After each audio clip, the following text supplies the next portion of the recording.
السلام عليكم ورحمة الله تعالى وبركاته إن الحمد لله والصلاة والسلام على من لا نبي بعده وبعد فأعوذ بالله من الشيطان الرجيم بسم الله الرحمن الرحيم وما لكم لا تقاتلون في سبيل الله صدق الله العظيم দেশে এবং প্রবাসে অবস্থানরত সকল দেশবাসীকে জানাই আন্তরিক শুভেচ্ছা ও মোবারকবাদ এবং প্রবাসে অবস্থানরত সকল দেশবাসীকে আমার অন্তরস্থল থেকে মোবারকবাদ এবং তাদের জন্য দোয়া।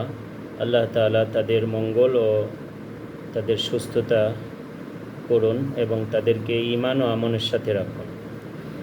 প্রিয় দেশবাসী, সমসাময়িক একটি বিষয়,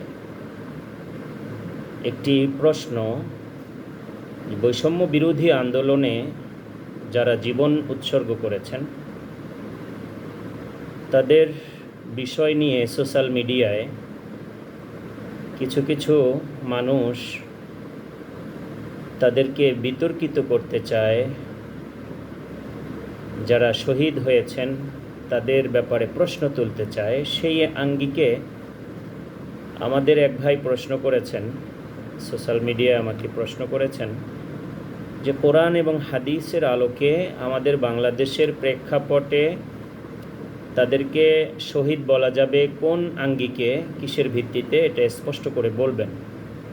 এটা অত্যন্ত যুগোপযোগী একটি কথা এবং একটি প্রশ্ন সমাধান।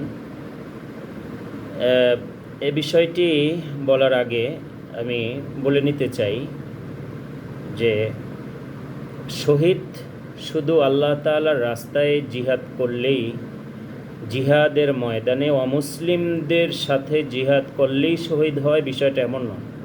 হাদিসের ভাষ্য অনুযায়ী আল্লাহ তাআলা কয়েক শ্রেণীর মানুষকে শহীদি মর্যাদা দান করেছেন। আল্লাহ তাআলার রাস্তায় কাফেরদের মোকাবেলা করতে গিয়ে যারা জীবন উৎসর্গ করেন তারা তো অবশ্যই শহীদ। পাশাপাশি যারা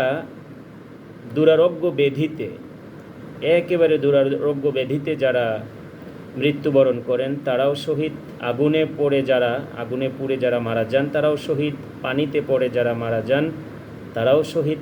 এই যে হাদিসের ভাষ্য অনুযায়ী যে এই ক্যাটাগরিগুলি রয়েছে, এই ক্যাটাগরির মধ্যেই কিন্তু এই আমাদের বাংলাদেশের প্রেক্ষাপটে যে ঘটে যাওয়া যে সংগ্রাম, যে আন্দোলন, যে জিহাদ, এটাও কিন্তু কোরআন এবং হাদিসের বাইরের বিষয় নয়। কোরআনের ফর্মুলার সাথেই কিন্তু আমাদের এই বর্তমান 16ই জুলাই থেকে 5ই অগস্ট পর্যন্ত এই প্রেক্ষাপটটি কোরআনের আয়াতের সাথেই মিলে যায়। যেমন ধরুন, বাংলাদেশে 15.5 বছরের মধ্যে যে ইতিহাস ঘটে গিয়েছে, এই ইতিহাসের মধ্যে যারা মাজলুম হয়েছিল, সেই মাজলুমের মধ্যে নারী, পুরুষ, শিশু, এক কথায় সকল শ্রেণীর মানুষ, ধর্ম, বর্ণ, গোত্র নির্বিশেষে সকলেই কিন্তু ভিকটিমস হয়েছিল, সকলেই মাজলুম হয়েছিল। এবং তাদের আর্তচিৎকার কোরআনের থিওরির সাথে মিলে যায়। জিহাদের সেই প্রেক্ষাপট তাদের আর্তচিৎকারে এসে যায়। তাদের সেই আর্তচিৎকার সূরা নিসার সেই জিহাদের ময়দানের সেই প্রেক্ষাপটের সাথে মিলে যায়। যেমন ধরুন, সূরা নিসার 74 নম্বর আয়াতে আল্লাহ তাআলা জিহাদের প্রেক্ষাপট, জিহাদের ক্ষেত্র, জিহাদের সংগ্রামের ক্ষেত্র, কোন পর্যায়ে গেলে জিহাদের ক্ষেত্র হয়, কোন প্রেক্ষাপটকে জিহাদের প্রেক্ষাপট বলা হয়, সেটা আল্লাহ তাআলা সূরা নিসার 74 নম্বর আয়াতে আল্লাহ তাআলা ঘোষণা করে দিয়েছেন। ভাইরা আমার, সেটা কি? ওমা লাকুম, তোমাদের কি হলো, লা তুকাতিলুনা ফি সাবিলিল্লাহ, তোমরা আল্লাহর রাস্তায় লড়াই করছো না, তোমরা আল্লাহর রাস্তায় সংগ্রাম করছো না, তোমরা আল্লাহর রাস্তায় যুদ্ধ করছো না। কি হলো তোমাদের? তোমরা কেন বসে রয়েছো? আল মুস্তাদআফিনা মিনার রিজাল ওয়ান নিসা ওয়াল উইলদান, যেই আল্লাহর রাস্তার লোকেরা, আল্লাহ তাআলার যেই বান্দাবান্দিরা, সেই বান্দাবান্দিদের আর্তচিৎকার কি তোমরা শুনছো না? যারা দুর্বল হয়ে পড়ে আছে, যাদেরকে দুর্বল করে রাখা হয়েছে, যাদেরকে 15.5 বছর ধরে দুর্বল করে রাখা হয়েছে, তাদের মধ্যে আছে পুরুষ, ওয়ান নিসা মহিলা, এবং তাদের মধ্যে আছে ওয়াল উইলদান এবং ছোট ছোট শিশু। সকলেই চিৎকার করে বলছে, আল্লাযীনা ইয়াকুলুনা রাব্বানা আখরিজনা মিন হাযিহিল ক্বরিয়াতিজ যালিমি আহলুহা, হে আমাদের রব, এই জালিম শাসক থেকে, এই স্বৈরাচারী শাসক থেকে তুমি আমাদেরকে রক্ষা করো। এই আর্তচিৎকার করেছিল আমাদের দেশের রিজাল, পুরুষেরা, যে আমাদের সন্তানদেরকে ফিরিয়ে দাও, আয়না ঘর থেকে ফিরিয়ে দাও, গুম থেকে ফিরিয়ে দাও, আমার সন্তানদেরকে আমাদের কোলে ফিরিয়ে দাও। এই আর্তচিৎকার কোরআনের ভাষায় আমাদের পুরুষেরা, আমাদের পিতামাতারা তারা করেছিলেন। ওয়ান্নিসা, আর মহিলারা আর্তচিৎকার করেছিল সেই জিহাদের ময়দানে। বাংলাদেশের এই 15.5 বছরের এই জিহাদের প্রেক্ষাপটে তারা বলেছিলেন, আমাদের স্বামীদেরকে ফিরিয়ে দাও, আমাদের স্বামীদেরকে গুম করা হয়েছে, তাদেরকে আমাদের কাছে এনে দাও, তাদেরকে মুক্তি করে দাও। শুধু তাই নয়, আর ছোট ছোট ওয়াল উইলদান, 3টি শব্দ ব্যবহার করা হয়েছে এই আয়াতের মধ্যে।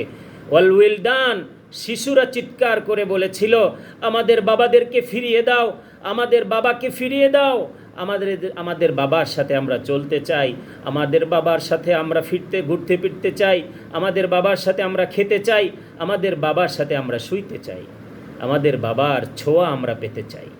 এভাবে করে চিৎকার করে আমাদের দেশের এই শিশুরা বলেছিলেন। এই 3টি শ্রেণীর কথা আল্লাহ তাআলা ফি সাবিলিল্লাহ, আল্লাহর রাস্তায় জিহাদের শামিল তারাই হবে, তারাই ভিকটিমস হবে যারা এই 3 শ্রেণীর মানুষ আর্তচিৎকার করবে। প্রিয় ভাইরা আমার, এই 3 শ্রেণীর মানুষই আমাদের এই বাংলাদেশের 15.5 বছরের মধ্যে আর্তচিৎকার করেছিল, রব্বানা আখরিজনা মিন হাযিহিল ক্বরিয়াতিজ যালিমি আহলুহা। এভাবে তারা আল্লাহর কাছে দোয়া করে বলেছিল, এই জালিম অধ্যুষিত এই দেশ থেকে আমাদেরকে রক্ষা করো, আমাদেরকে বের করে দাও, আমাদেরকে এই জালিম সরকারের শাসন তথা শোষণ থেকে আমাদেরকে মুক্ত করে দাও। এই আর্তনাদ 15.5 বছরের মধ্যে এদেশের নারী, এদেশের পুরুষ, ওয়াল উইলদান এবং এদেশের শিশুরা আর্তচিৎকার করে বলেছিল। ভাইরা আমার, তারপরেও কেন আপনারা এই প্রেক্ষাপটকে জিহাদের প্রেক্ষাপট বলতে পারবেন না? এই সূরা নিসার 74 নম্বর আয়াত আপনাদের চোখ খুলে দিয়েছে। রব্বানা আখরিজনা মিন হাযিহিল ক্বরিয়াতিজ যালিমি আহলুহা, এই জালিম শাসক থেকে আমাদেরকে মুক্ত করো। ওয়াজআল লানা মিন লাদুনকা ওয়ালিয়া, আমাদের জন্য ওলি, অভিভাবক, আমাদের জন্য আল্লাহর মনোনীত বিশেষ কোনো হৃদয়বান শাসককে আমাদের জন্য তুমি পাঠিয়ে দাও। ওয়াজআল লানা মিন লাদুনকা নাসীরা, আমাদের জন্য সাহায্যকারী পাঠিয়ে দাও।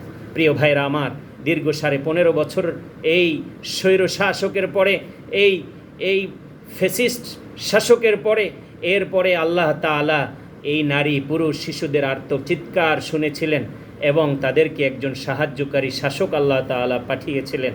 সেই শাসক আমাদের অন্তর্বর্তীকালীন শাসক, যেখানে কোনো গুম নেই, যেখানে কোনো হত্যা নেই, যেখানে কোনো ধর্ষণ নেই, যেখানে মা বোনদের, শিশুদের কোনো আর্তচিৎকার নেই। সুতরাং এই সূরা নিসার 74 নম্বর আয়াতকে সামনে রেখে এটাও আল্লাহ তাআলার একটি রাস্তা, ফি সাবিলিল্লাহ, আল্লাহ তাআলার জিহাদের একটি প্রেক্ষাপট। এটাই আমাদের এই বর্তমান 15.5 বছরের ইতিহাসের সাথে মিলে যায়। জিহাদের একটি থিওরি আমরা পেয়ে গেলাম সূরা নিসার মধ্য দিয়ে, সূরা নিসার 74 নম্বর আয়াতের মধ্য দিয়ে।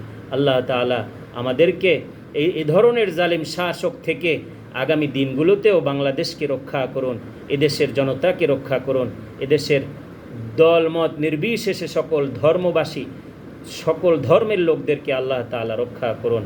আসসালামু আলাইকুম ওয়া রাহমাতুল্লাহি তাআলা ওয়া বারাকাতুহু।